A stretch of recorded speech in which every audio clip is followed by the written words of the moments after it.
നല്ലൊരാശയനിർമ്മലനായി വന്നു നിറഞ്ഞു തുളുന്നിടുന്നു രാജാവിൻ തിരുമുൻപിൽ കീർത്തന മധുവായി ഞാനൊഴുക്കിരട്ടെ പൂരിത കവിത തൂലിക പോലും ആവിപ്പോ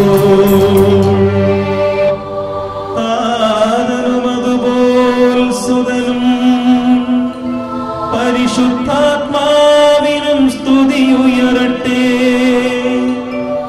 ആദി മുതൽക്കേ ഇന്നും നിത്യവുമായി ഭവിച്ചിടട്ടെ.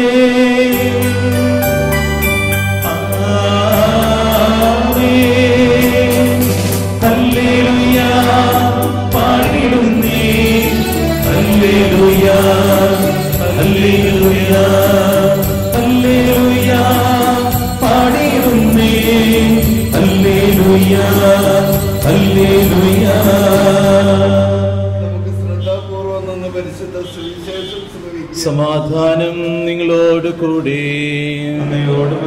ആത്മാവോടും കൂടെ. വിശുദ്ധ ലൂക്കാ അറിയിച്ച നമ്മുടെ കർത്താവ് മിശിഹായുടെ പരിശുദ്ധ സുവിശേഷം. നമ്മുടെ കർത്താവായ മിശിഹായ്ക്ക് സ്തുതി.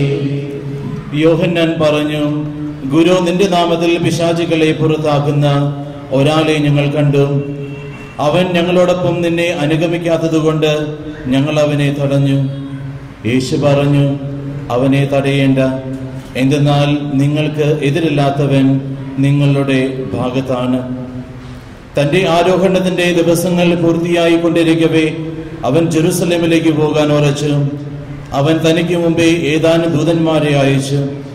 അവന് വേണ്ട ഒരുക്കങ്ങൾ ചെയ്യാൻ അവർ സമരിയക്കാരുടെ ഒരു ഗ്രാമത്തിൽ പ്രവേശിച്ചു. അവൻ ജെറുസലേമിലേക്ക് പോവുകയായിരുന്നത് കൊണ്ട് അവർ അവനെ സ്വീകരിച്ചില്ല. ഇത് കണ്ടപ്പോൾ ശിഷ്യന്മാരായ യാക്കോബും യോഹന്നാനും പറഞ്ഞു, കർത്താവേ, സ്വർഗത്തിൽ നിന്ന് അഗ്നി ഇറങ്ങി ഇവരെ നശിപ്പിക്കട്ടെ എന്ന് ഞങ്ങൾ പറയട്ടെയോ? അവൻ തിരിഞ്ഞ് അവരെ ശാസിച്ചു. അവർ മറ്റൊരു ഗ്രാമത്തിലേക്ക് പോയി. നമ്മുടെ കർത്താവായ മിശിഹായ്ക്ക് സ്തുതി.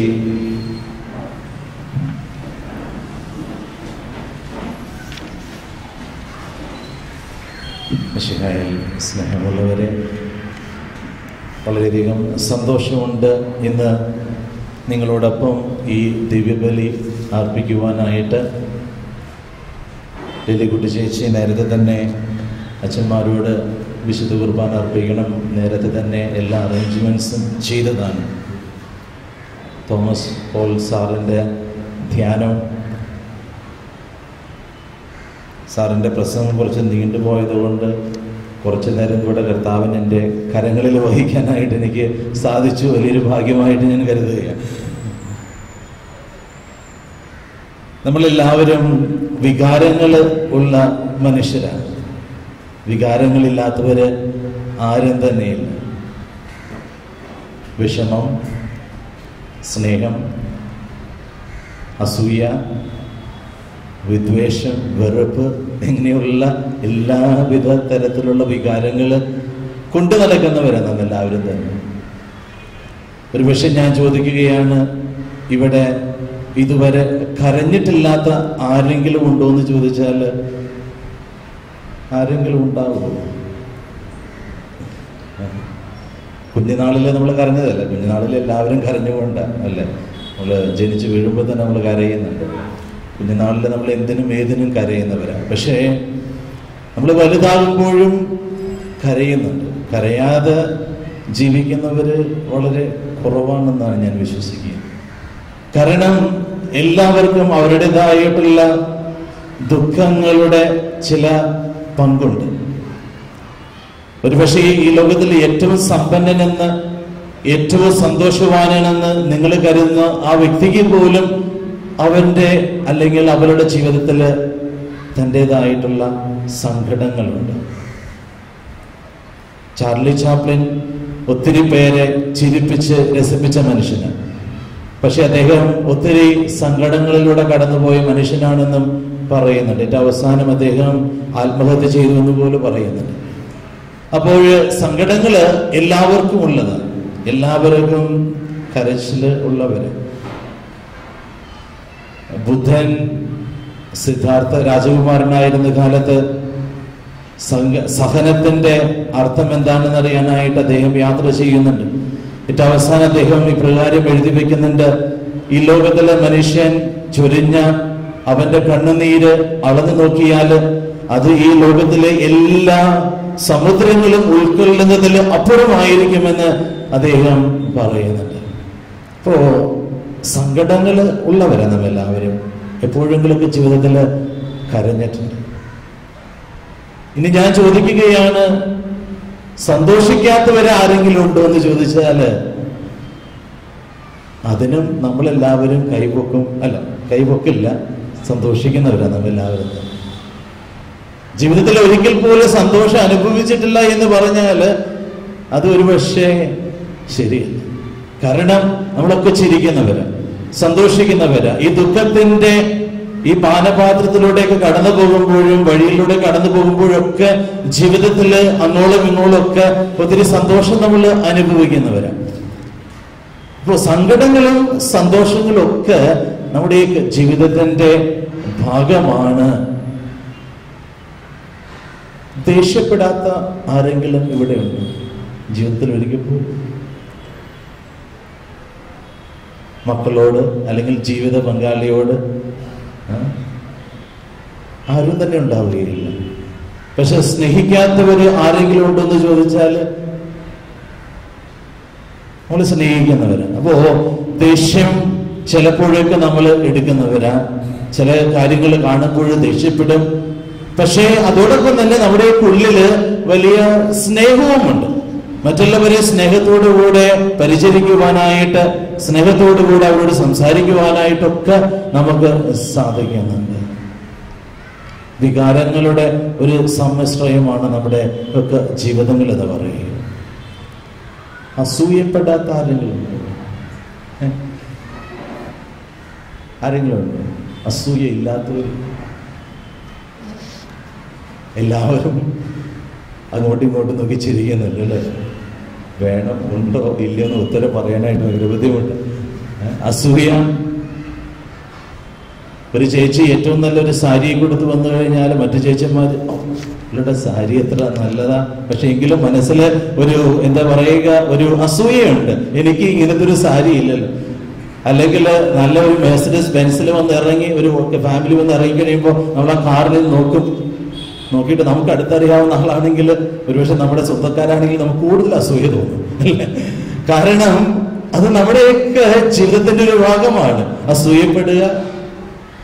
പക്ഷെ എന്ന് കരുതി നമ്മള് ചിലപ്പോഴെങ്കിലൊക്കെ മറ്റുള്ളവരെ നോക്കി അഭിനന്ദിക്കാറുമുണ്ട് അല്ലെ? അപ്പോ ഈ വികാരങ്ങളൊക്കെ നമ്മുടെയൊക്കെ മനുഷ്യ ജീവിതത്തിന്റെ ഭാഗങ്ങളാണ്. ഇന്ന് നമ്മുടെ സുവിശേഷത്തിലേക്ക് കടന്നു ചെല്ലുമ്പോൾ ഈ ഇത്രയും വികാരങ്ങളുമായിട്ട് ജീവിച്ച ഒരു മനുഷ്യനെ നമ്മൾ പരിചയപ്പെടുകയാണ്. പ്രത്യേകിച്ച് ഒത്തിരി നെഗറ്റീവായിട്ടുള്ള വികാരങ്ങൾ കൊണ്ട് നടന്ന ഒരു മനുഷ്യൻ, ഒരു ശിഷ്യൻ, കർത്താവിന്റെ ശിഷ്യൻ യോഹന്നാൻ ഈശോയുടെ ശിഷ്യനായിട്ട് ജീവിക്കുമ്പോൾ ഒത്തിരി നിഷേധകമായ വികാരങ്ങൾക്ക് അടിമപ്പെട്ട മനുഷ്യനാണെന്ന് നമുക്ക് കാണുവാനായിട്ട് സാധിക്കും.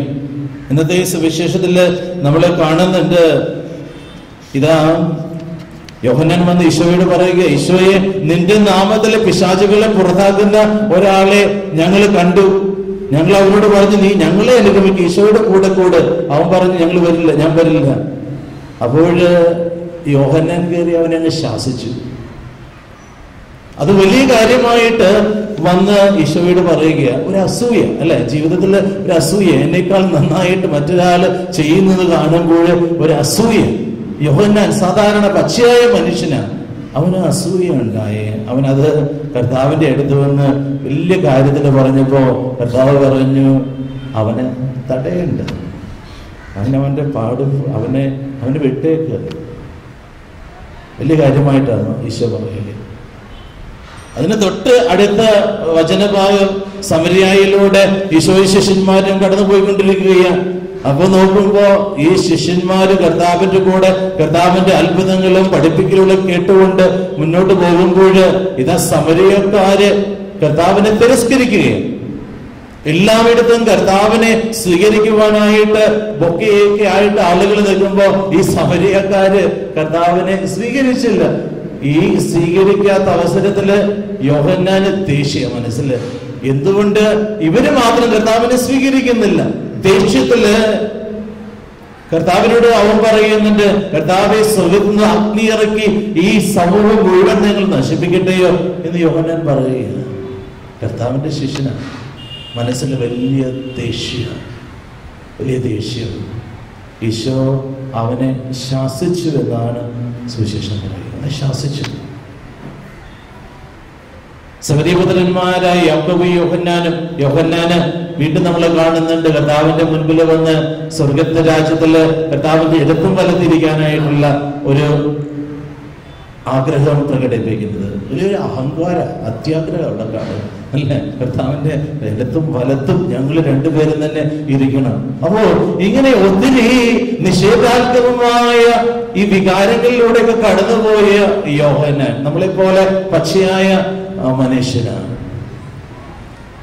പക്ഷേ ഈ മനുഷ്യന് കർത്താവിനെ തിരിച്ചറിയുമ്പോൾ, കർത്താവിന്റെ സന്നിധിയിലായിരിക്കുമ്പോൾ, പ്രത്യേകിച്ച് രൂപാന്തരീകരണ സമയത്ത് കർത്താവിന്റെ കൂടെ ആയിരുന്ന് പിന്നീട് അന്ത്യത്താഴ സമയത്ത് കർത്താവിന്റെ ചങ്കോട് ചേർത്ത് തന്റെ ശിരസ് പിടിച്ചപ്പോഴൊക്കെ ഈ കർത്താവിനെ തൊട്ടറിഞ്ഞപ്പോൾ ഈ മനുഷ്യന് വലിയ മാറ്റം ഉണ്ടാകുന്നുണ്ട്. ആത്മീയമായിട്ടുള്ളൊരു മാറ്റം. സ്നേഹമുള്ളവരെ, നമ്മൾ ധ്യാനത്തിന്റെ അരൂപിയിലൂടെയൊക്കെ കടന്നു പോകുമ്പോൾ നമ്മുടെയൊക്കെ ജീവിതത്തിൽ ഒത്തിരി അത്ഭുതങ്ങൾ മാത്രം നടന്നാൽ പോരാ. മനുഷ്യരായ നമ്മളൊക്കെ കൂടുതൽ പോസിറ്റീവായിട്ടുള്ള വികാരങ്ങളിലൂടെ കടന്നു പോകേണ്ടവരായിട്ട് തീരണം എന്ന് പറയുമ്പോൾ, എന്റെ ആത്മീയത എന്നെ കൂടുതൽ നന്മയുടെ ഒരു വ്യക്തിയാക്കി മാറ്റുന്നില്ലെങ്കിൽ എന്റെ ആത്മീയത കൊണ്ട് യാതൊരു കാര്യവുമില്ല. ഒരു ധ്യാനം കൂടി കഴിയുമ്പോൾ എനിക്ക് മറ്റുള്ളവരുടെ വെറുപ്പ് കുറച്ചുകൂടെ കുറയ്ക്കാനായിട്ട് സാധിക്കുമെങ്കിൽ, മറ്റുള്ളവരുടെ വിദ്വേഷം കുറച്ചുകൂടെ കുറയ്ക്കുവാനായിട്ട് സാധിക്കുമെങ്കിൽ, അസൂയയുടെയൊക്കെ ആ കനലുകൾ എന്റെ ജീവിതത്തിൽ മാറ്റി നിർത്തുവാനായിട്ട് സാധിക്കുമെങ്കിൽ, നമ്മളൊക്കെ കർത്താവിന്റെ ആ ഒരു ആത്മീയതയിൽ വളരുന്നവരാണ്. അപ്പൊ ആത്മീയത എന്നെ ഒരു പുതിയ വ്യക്തിയാക്കി മാറ്റേണ്ടതായിട്ടുണ്ട്, പരിവർത്തനം ചെയ്യേണ്ടതായിട്ടുണ്ട്. യോഹന്നാന്റെ ജീവിതത്തിലേക്ക് നമ്മൾ നോക്കുമ്പോൾ ഈ തരത്തിലുള്ള നെഗറ്റീവായിട്ടുള്ള വികാരങ്ങളൊക്കെ കൊണ്ടു നടന്ന ഈ മനുഷ്യൻ, വിദ്വേഷവും അസൂയവും അഹങ്കാരവും ഒക്കെ കൂടെ കൊണ്ടു നടന്ന മനുഷ്യന് കർത്താവിനെ തിരിച്ചറിയുമ്പോൾ, കർത്താവിനെ അനുഭവിക്കുമ്പോൾ അവന്റെ ജീവിതത്തിൽ ഒത്തിരി മാറ്റങ്ങൾ സംഭവിക്കുന്നതായിട്ട് നമ്മൾ കാണുന്നുണ്ട്. യോഹന്നാന്റെ സുവിശേഷങ്ങളിലൂടെയൊക്കെ നമ്മൾ കടന്നു പോകുമ്പോൾ നമ്മൾ മനസ്സിലാക്കുന്ന കാര്യമാണ്, യോഹന്നാൻ ഏറ്റവും കൂടുതൽ സംസാരിക്കുക സ്നേഹത്തെ കുറിച്ച്. കാരണം ഈ സ്നേഹം ഒത്തിരി അദ്ദേഹം അനുഭവിച്ചത്. ഈശോയുടെ മരണശേഷം പത്രോസും യോഹന്നാനും കൂടെ കല്ലറയിലേക്ക് കടന്നു പോകുന്നതായിട്ട് നമ്മൾ കാണുന്നുണ്ട്. ശൂന്യമായിട്ടുള്ള കല്ലറയിലേക്ക് ആദ്യം എത്തുന്നത് യോഹന്നാനാണ്. ഈശോയുടെ അടുത്ത് യോഹന്നാനും യാക്കോബും വന്ന് ചോദിക്കുന്നു, കർത്താവേ, നിന്റെ വലത്തും ഇടത്തും ഇരിക്കുവാനുള്ള ആ ഒരു അധികാരം ഞങ്ങൾക്ക് തരണമേ എന്ന് പ്രാർത്ഥിച്ച അതേ യോഹന്നാന് ഏറ്റവും ആദ്യം കല്ലറയുടെ മുൻപിൽ എത്തുന്നുണ്ട്. പക്ഷേ അവൻ പത്രോസിന് വേണ്ടിയിട്ട് കാത്തു നിൽക്കുന്ന ഒരു കാഴ്ച നമ്മൾ സുവിശേഷത്തിൽ കാണുന്നുണ്ട്. പത്രോസിന് വേണ്ടി കാത്തു നിൽക്കുകയും, കാരണം അവനിലെ മാറ്റം വന്നപ്പോ നേരത്തെ ഏറ്റവും ആദ്യത്തില് നിൽക്കേണ്ടവനായിരുന്നു തീരുമാനിച്ചിരുന്ന മനുഷ്യൻ ഇപ്പോൾ ആദ്യം വന്നെങ്കിലും തന്റെ സഹോദരന് വേണ്ടിയിട്ട് കാത്തു നിൽക്കുകയാണ്, യോഹന്നാന് വേണ്ടിയിട്ട് കാത്തു നിൽക്കുകയാണ്, അല്ല പത്രോസിന് വേണ്ടിയിട്ട് കാത്തു നിൽക്കുകയാണ്. പത്രോസ് വരുമ്പോഴാണ് രണ്ടുപേരും കൂടെ ആ കല്ലറയിലേക്ക് പ്രവേശിക്കുക. വലിയ മാറ്റം അവനില് വരുന്നതായിട്ട് നമ്മൾ കാണുന്നുണ്ട്. യോഹന്നാന്റെ ജീവിതം നമ്മൾ നോക്കുമ്പോൾ യോഹന്നാൻ രക്തസാക്ഷിത്വം മൂലം മരിച്ച ഒരു വ്യക്തിയല്ല. ആരും യോഹന്നാനെ കൊന്നില്ല. യോഹന്നാന് സാധാരണ പോലെ വാർദ്ധക്യത്തിൽ മരിച്ചുവെന്നാണ് പാരമ്പര്യങ്ങൾ പറയുക. പക്ഷേ യോഹന്നാന്റെ സുവിശേഷത്തിൽ ഒരിക്കൽ പോലും യോഹന്നാന് തന്റെ സഹനങ്ങളെ കുറിച്ച് പറയുന്നില്ല, സ്നേഹത്തെ കുറിച്ച് മാത്രമേ അവൻ പറയുന്നുള്ളൂ. ഒത്തിരി പരിതപിച്ചിരുന്ന, ഒത്തിരി പരാതിപ്പെട്ടിരുന്ന യോഹന്നാന് തന്റെ സുവിശേഷത്തിൽ ഒരിക്കൽ പോലും അവന്റെ പരാതികളെ കുറിച്ച് പറയുന്നില്ല. അവനൊരിപ്പോഴും സ്നേഹത്തെ കുറിച്ച് മാത്രമാണ് പറയുക. ഒത്തിരി മാറ്റം ഈ മനുഷ്യനിൽ വരുന്നതായിട്ട് നമ്മൾ കാണുന്നുണ്ട്. ഈ ഒരു മാറ്റമാണ് സ്നേഹമുള്ളവരെ ഒരു ധ്യാനമൊക്കെ കൂടുമ്പോൾ നമ്മുടെയൊക്കെ ജീവിതത്തിലേക്ക് കടന്നു വരേണ്ടത്. ഒത്തിരി മാറ്റങ്ങൾ കടന്നു വരണം. അസൂയയുടെ സ്ഥാനത്ത് അഭിനന്ദനങ്ങൾ കടന്നു വരണം. വിദ്വേഷത്തിന്റെ സ്ഥാനത്ത് സ്നേഹം കടന്നു വരണം. ശത്രുതയുടെ സ്ഥാനത്ത് സ്നേഹം കടന്നു വരണം. അപ്പോൾ ഈ പോസിറ്റീവായിട്ടുള്ള വികാരങ്ങള് നമ്മുടെയൊക്കെ ജീവിതത്തിലേക്ക് കൂടുതൽ കടന്നു വരുമ്പോൾ ധ്യാനത്തിന്റെ അരൂപി നമ്മുടെ ജീവിതത്തിലേക്ക് കടന്നു വരികയാണ്. ഒരു പുതിയ മനുഷ്യരായിട്ട് നമ്മൾ മാറുകയും അതിനു വേണ്ടിയിട്ട് നമ്മൾ ഈ ഒരു ദിവ്യബലിയിൽ പ്രത്യേകമായിട്ട് പ്രാർത്ഥിക്കുക.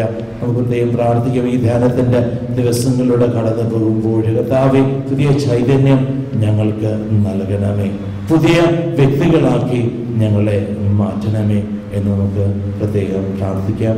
ദൈവം നമ്മെ അനുഗ്രഹിക്കട്ടെ. നമുക്കെല്ലാവർക്കും സന്തോഷത്തോടും പ്രതീക്ഷയോടും കർത്താവേ, നിങ്ങളുടെ പ്രാർത്ഥന കേൾക്കണമെന്ന് അപേക്ഷിക്കുകയാണ്.